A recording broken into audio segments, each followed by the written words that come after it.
I walked through the front door like I was trespassing. Same creaky wood floors. Same smell of pine sol and Sunday pot roast. But everything felt smaller, colder. Even the air felt filtered, like the house had learned to live without me. "My God, Katie, look at you," my mom said, wiping her hands on a dish towel as she rushed out of the kitchen. Her hug was quick, polite, like I was a visiting coworker, not her daughter who hadn't been home in over 3 years. "My name's Kate. I'm 31 and I live in Austin now. I run a renewable energy startup that just signed its 4th municipal contract. Not that anyone here cared. Back in New Jersey, I was still Katie, the daughter who left." "Come on in. Dinner's almost ready." "It's a big night," Mom said, with that nervous smile she always used when Dad was in the mood to show off. I walked into the dining room, and there it was. Crystal glasses, cloth napkins, 3 meats on the table like it was Christmas Eve. Except it was August. Dad sat at the head, already halfway through his scotch, and Tom and Jake, my brothers, were locked in some debate over supply chains like they owned the damn world. Nobody looked up. "Kate," Dad said flatly, nodding once. "Didn't think you'd make it." "I said I'd come," I replied, sliding into the chair next to Jake. I caught Mom's eyes. She was already looking away. "Quick note. Before we start, how's your day going and where are you joining from?" I shouldn't have come. That thought hit me 3 minutes in. Dinner started stiff, with forced compliments about the roast and a rundown of everyone's work wins. Jake landed a new subcontracting deal. Tom was overseeing a new warehouse build. Dad looked proud. Then came the real reason we were here. "All right," Dad said, standing up, glass in hand. "Big news for the family. It's time for me to step back from daily ops. Jake's gonna take over East Coast contracts. Tom's heading up expansion down south." Applause, toasts. Jake beamed. Tom nodded like he'd been planning this since birth. Then Dad looked at me. "You've got your thing out in Texas, right?" he said with a smirk. "Tech stuff." I clenched my jaw. "Yeah, still running my renewable firm." "That's nice," he said, already turning back to his plate. "Glad you're keeping busy." "Busy?" "I've got 23 employees, and we just hit 8 figures in contracts last quarter. But sure, I'm playing with toys. Nobody asked for details. Not Jake, not Tom. Just silence and the clink of silverware. Mom passed the potatoes like nothing happened. I stared down at my plate and picked up my fork. I chewed in silence while Dad went on about real work, like he hadn't just shoved me off to the kiddie table of life. "You know what I always say," he said, gesturing his fork at Jake. "It's the boots on the ground that make things happen. Buildings don't go up because somebody clicks buttons on a computer." Jake chuckled. Tom added, "Yeah, you gotta be out there, sweating with your guys." Dad slapped the table, proud. "Exactly. That's how you earn respect in this world." I took a sip of water, keeping my face still, not a flinch, not giving them the satisfaction. Then Dad turned his eyes back to me. "What was it you're doing again? Something with windmills or apps?" "Grid-scale battery storage and solar field integration," I said calmly. "We just partnered with 3 municipalities to reduce fossil fuel dependency by 30% over the next 5 years. Dad nodded like I'd just recited a grocery list. "Huh, well, that's nice. Sounds like you're keeping busy." Tom smirked at Jake. That same silent brother-to-brother glance they used to throw across the table when I got grounded in high school for talking back. "You know," Dad said, pointing his knife at me, "when you were a kid, I thought you'd be a teacher or maybe a nurse. Something steady, something good for a woman." I pressed my lips together, heartbeat slow and steady. "I was valedictorian," I said. "Full ride to Rutgers. Graduated early with honors. I pitched a project to all of you in the same house 8 years ago, remember? The one you laughed at?" "Oh, come on," Dad said. "It wasn't personal. It was just unrealistic. You wanted to start some green power thing out of the garage. You didn't have the stomach for business back then." I looked right at him. "You didn't even listen to the numbers. You were young, emotional. It's not a crime to protect your kid from wasting time," he said, taking a sip of his drink. "Now look at you. You've got your little project. You're doing fine. Little project." Like I was sewing aprons in the basement. I glanced at Mom, but she didn't look up. Just refilled Jake's water and asked if anyone wanted more asparagus. "She's doing better than fine," I said. raising my voice just a hair. Our last project saved a district over $2 million in utility costs.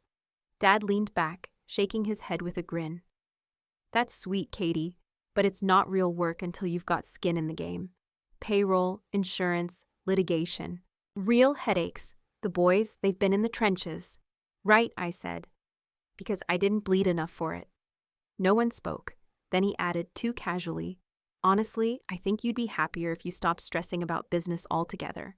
You should think about settling down with a good man, maybe someone in the industry. I didn't blink. I don't need a man to validate my success. Oh, it's not about validation, he said, chuckling. It's about stability. You're not going to want to work this hard forever. I like working this hard. Well, you won't forever. Might as well think long-term. That was rich coming from a man who hadn't let me long-term anything without shooting it down first. Don't worry about me, I said. I've got a future planned out. Fully funded, scalable, backed by real investors. Tom cleared his throat. Jake scratched his neck. The two of them couldn't even look at me. And that said more than anything else they could have added. I pushed my chair back and stood. Where are you going? Mom asked, barely above a whisper. Getting some air. I walked out before my voice cracked. I paced the driveway for 10 minutes before I could trust myself to go back inside without flipping the damn dinner table. The air was thick and warm, crickets screaming like they were part of the argument. When I walked back in, the kitchen was half cleaned, and Dad was posted up in his favorite recliner like nothing had happened. Come sit, he said, patting the couch cushion next to him. We should talk. I stayed standing. He let out a sigh. Look, I know tonight got a little tense, but I want you to understand something. Here we go. I didn't shut you out of the business to be cruel. I was protecting you. I crossed my arms. From what, exactly? Disappointment. Failure. The construction world isn't kind to women, especially ones who think too big, too fast. My jaw tightened. You didn't protect me. You locked me out.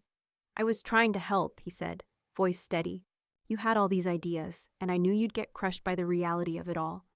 I thought if I kept you focused on school, let the boys handle the heavy lifting, you'd be better off. The boys, of course. Jake walked in first, followed by Tom, both holding beers, both trying too hard to look casual.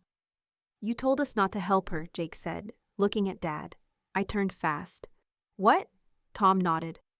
We wanted to loop you in on the new software back when you were building your first prototype. You remember that? Yeah, you ghosted me. Because he said not to, Tom admitted. Said it'd spoil you. That you needed to do it on your own, or not at all. Dad raised his hands like that made it better. I wasn't trying to be the villain here. You think I didn't know how smart you were? I was trying to toughen you up. The real world doesn't hand out awards for potential. You sabotaged me, I said. You taught them to treat me like I didn't belong. That's not fair. Bullshit, I snapped. You were never going to let me in, no matter what I did. Mom walked in right then, drying her hands on a dish towel. She saw our faces and froze. Did you know about this? I asked her. Her eyes darted to Dad, then the boys, then back to me. I just wanted what was best for you, she said softly. That's not an answer. She looked down. Your letters after college, I didn't show them to your father. My stomach dropped. What? You wrote asking to come work under him, right? Help with planning, bidding? Yeah, 3 letters. I thought you'd be happier starting fresh. My mouth went dry. You hid my letters? I thought you'd be happier starting fresh, not wasting time chasing a business that would never fully include you. That last sentence slapped harder than anything else tonight, because it was the only thing she said that was true. I didn't need to be included, I said, trying to keep my voice level. I needed to be taken seriously. Dad shook his head. You act like we didn't believe in you. You were chasing a dream. This green energy thing, it's a nice idea, but it's not a legacy. I took 2 steps forward, pointing right at him. You want to talk legacy? My company powers 27,000 homes. We've cut municipal costs, created sustainable jobs, and built something that will outlive me. Dad scoffed. Okay, Katie, let's not exaggerate. I'm not exaggerating. You're just finally hearing it, and it scares the hell out of you. Jake took a step back.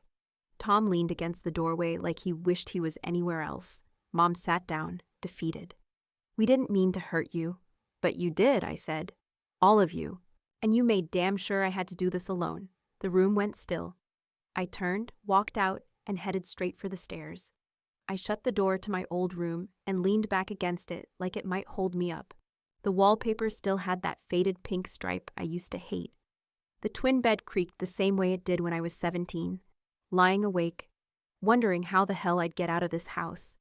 I sat on the edge, elbows on my knees, head in my hands. My chest was tight, not from sadness, just pressure, like I'd been holding something in for years and finally cracked it open. I pulled out my phone just to distract myself and saw the text. Dr. Walters. Saw the latest numbers. Incredible work, Kate. You've built something that matters. Proud of you. That hit hard. He was the only one who didn't laugh when I first pitched the renewable startup in sophomore year. The only one who told me I didn't need permission from anyone to build something real. I used to wake up at 4 a.m. for the bakery, go to class, then pull a night shift stocking shelves at the hardware store. On weekends, I cleaned houses. Every cent I saved went to my first prototype battery, built in a rented storage unit with secondhand solar panels. Not one call from home during those years. Not a birthday, not a "how's it going?" Just silence. And still, I made it. A soft knock broke through the noise in my head. "Yeah?" I called. The door cracked open and Lily poked her head in. She was wearing glasses too big for her face and holding a spiral notebook covered in stickers. "Sorry. Are you mad?" "No," I said, straightening up. "Come in." She stepped inside, looked around like she wasn't sure if she was allowed. "I'm doing a project for school," she said, holding up the notebook. "It's about renewable energy." "Mom said you know about that." I blinked, caught off guard. "Yeah, I do. I need help with the part about how it works, like how solar stuff actually powers a building. Not the fake science-y fluff, the real thing." I smiled. "You want the actual mechanics?" "Yeah," she said, sitting next to me like we'd done this 100 times. "They make it sound boring, but it's not. I think it's kind of cool." I opened my laptop. "All right, let me show you something." We walked through how a solar field collects energy, how it's stored in batteries and redirected through a building system. She nodded, asked questions, scribbled diagrams. She was sharp, curious, focused in a way I recognized too well. "I want to build stuff one day," she said. "Like real stuff, not just write about it." I looked at her, and something in my chest finally loosened. "You will," I said. "And when people tell you it's not your place, you'll ignore them and do it anyway." She smiled, a real one. "You think so?" "I know so." She packed her notes and bounced to the door. "Thanks, Aunt Kate." As the door clicked shut behind her, I sat back, letting the silence settle. For the first time all night, it felt like I'd actually done something that mattered in this house. No more chasing approval. No more waiting for permission. I opened my laptop again and started outlining the next phase of the project. I was on my second glass of wine, halfway through a plate of dry lasagna, when Ben, Jake's 16-year-old, looked up from his phone with wide eyes. "Whoa, Aunt Kate, you're on the cover of Vision Tech Weekly." I froze mid-bite. My fork hovered. Every head at the table turned. Ben held out his phone. "Says here your company's valued at $3.5 billion. The room went quiet, like dead quiet. Dad's knife clinked against his plate. Tom cleared his throat. Jake blinked like he'd just seen me for the first time. Ben scrolled. "It says you're one of the top 10 innovators in clean energy. You didn't tell anybody?" I took a slow sip of my wine. "Wasn't exactly dinner conversation, was it?" Jake glanced at Dad, then back at me. $3.5 billion. That's what the analysts say. Tom looked like he bit his tongue, trying not to curse in front of the kids. Dad finally spoke. "Well, those magazines like to exaggerate. Puff pieces." Ben kept reading. "Nah, this one's got numbers, contracts, partnerships." Even a quote from the Department of Energy mom looked like she was deciding whether to be proud or panicked.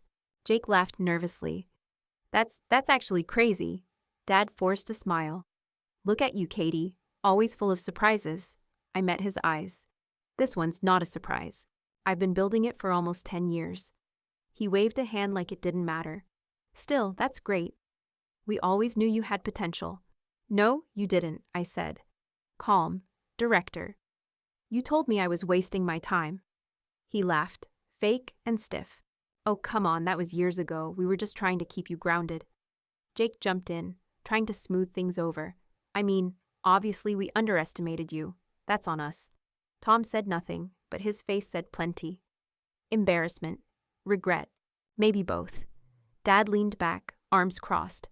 We're proud of you, Katie. Really? Now you are, I said, holding his gaze. He opened his mouth, then closed it. The man who always had something to say finally ran out of spin. Ben passed the phone to Lily, who looked up at me like I'd grown wings. Mom spoke quietly. You never told us it was this big. Because it never mattered to you, I said. You didn't want to hear about clean energy, or women leading companies, or anything that didn't come from your own playbook. No, Dad said, shaking his head. Don't twist it like that. We thought you'd come back eventually. Settle down. Maybe work in the office. I built something you couldn't even imagine, I said, and I did it without any of you. That shut him up. The tension in the room was thick enough to cut with a butter knife. Nobody touched their food. Nobody knew what the hell to say, so I didn't give them anything else. I picked up my wine glass, leaned back in my chair, and let them sit in it. After dinner, people drifted into the living room like they were afraid to bump into me. I stayed behind, stacking dishes just to avoid the small talk. Eventually, I walked in and saw Dad sitting alone in his recliner, flipping through the news with the volume off. He didn't look up when I stood in front of him. Can we talk? He muted the TV, gave a tight nod. I sat across from him, not beside him, not this time. You really believed I was just going through a phase? He exhaled. You were a kid. Kids get big ideas. That's normal. I wasn't a kid when I asked to join the business. You were what, 23? That's still young. I didn't want you setting yourself up for a hard fall. No, I said sharply. You didn't want me in your way. His eyes flicked to mine. It wasn't like that. Yes, it was. You never gave me a chance. You decided what I was capable of, and you locked the door behind you. No, you were trying to control me. That shut him up. I didn't need protection, I went on. I needed respect. And instead, you acted like I was some glass ornament that would shatter if I ever got near the real world. Jake stepped into the hallway behind me. He must have been listening. He didn't hide it. She's right, Jake said. Dad turned his head toward him. You want to weigh in now? Tom joined him. We should have said something years ago. You could have, I said, but you didn't. Jake looked ashamed. Tom added, he made it sound like helping you would weaken you, that you'd never earn it on your own. And you believe that? I asked, cold. I didn't want to risk it, he said. I thought if I crossed him, I'd be out too. Dad rubbed his forehead. You boys make it sound like I ran a dictatorship. You kinda did, Jake muttered. Mom stepped into the room, drying her hands on a towel again. She stood frozen for a second, before walking over and sitting beside Dad. She's not wrong, I said, turning to her. You intercepted my letters. You made sure I stayed out of the loop. I didn't think they'd take you seriously, she said, voice small. I thought you'd get discouraged. I thought if you stayed out of it, I don't know, build a life with fewer disappointments. I could have handled disappointment. What I couldn't handle was being erased. I didn't mean to erase you. But you did, I said. All of you did. Dad looked at me, finally quiet.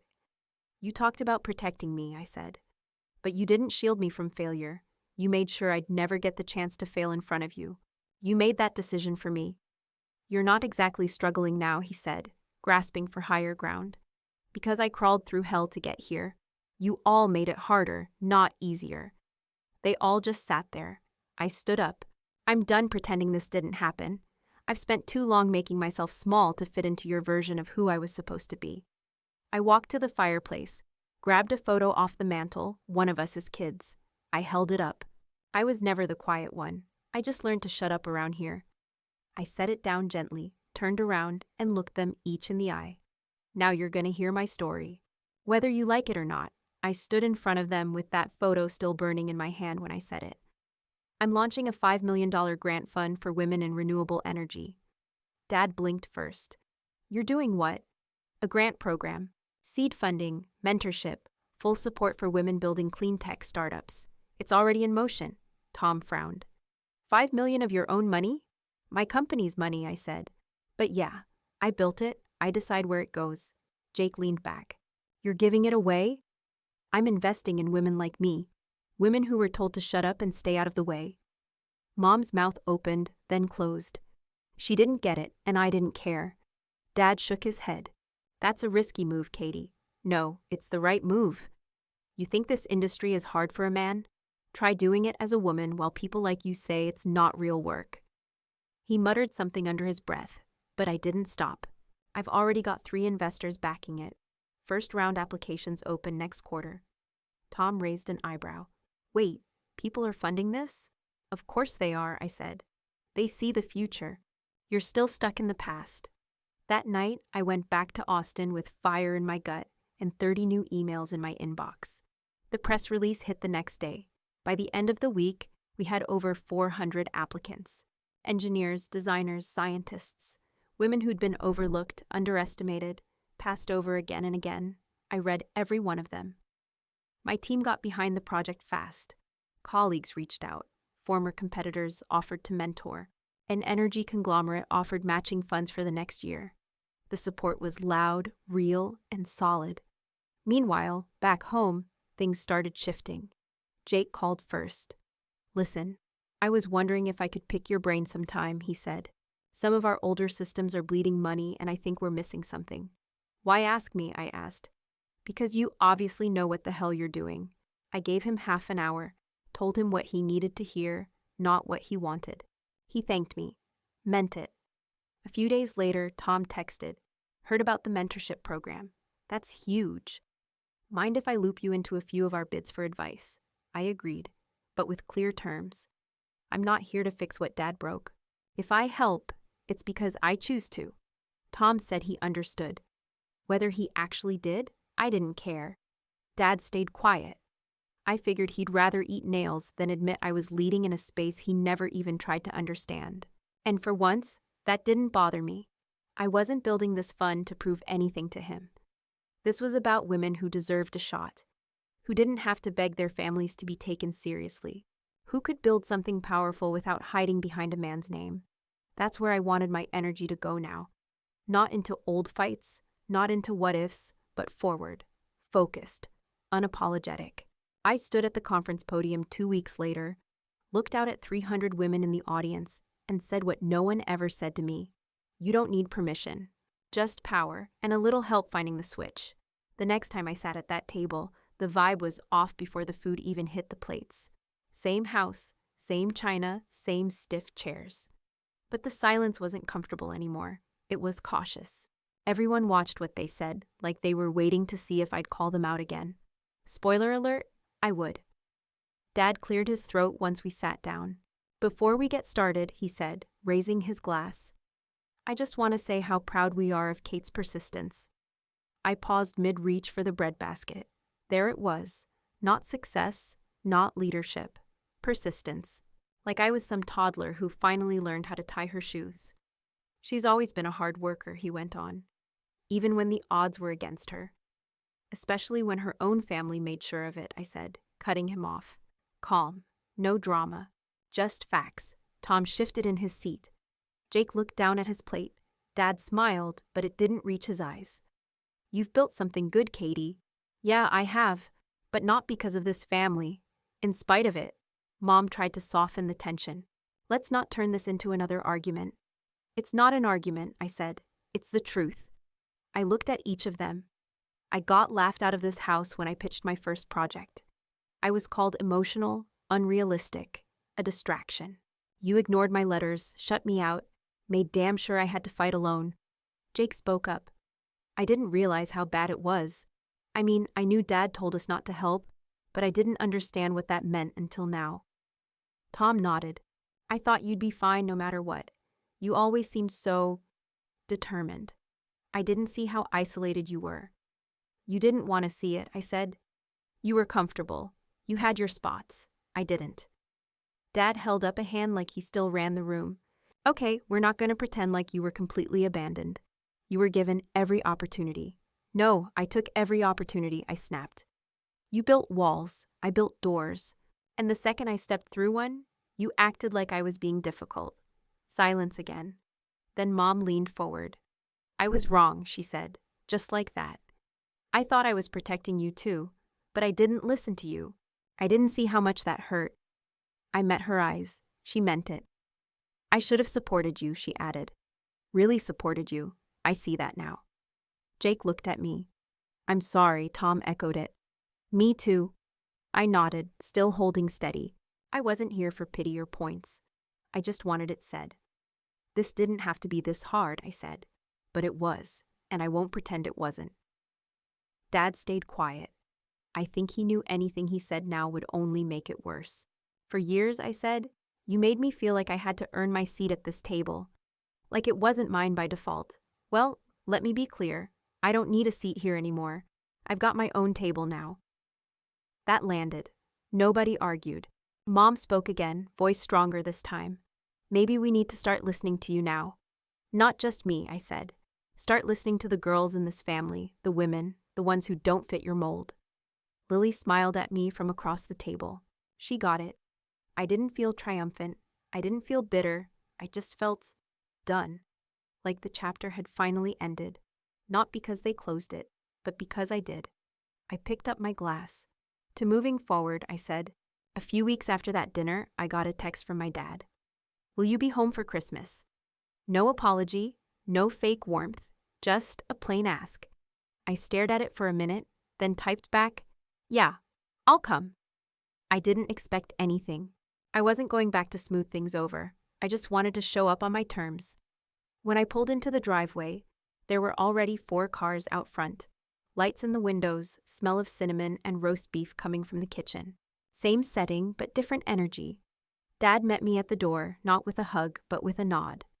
Glad you made it, he said. I nodded back. Thanks. Jake handed me a drink when I stepped inside. You still running that battery storage project out west? Yeah, I said, taking a sip.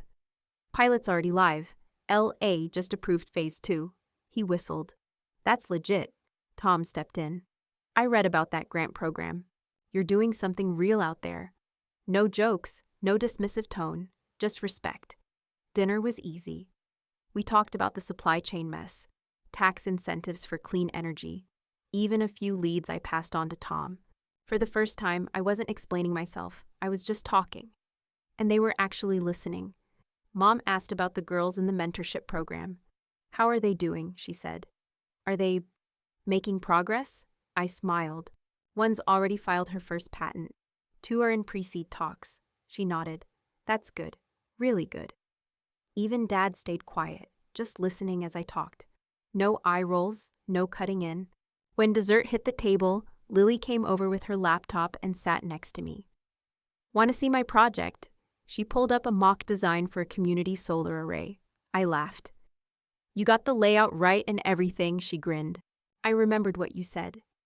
Build something powerful. I looked around the room, Jake cracking a joke, Tom passing rolls, Dad sitting back with his scotch, and I felt it. Not approval, not validation, just space. I didn't need anything from them anymore, but now that they weren't standing in the way, I could finally bring them with me, if they chose to come. I closed Lily's laptop and said, let's build it for real.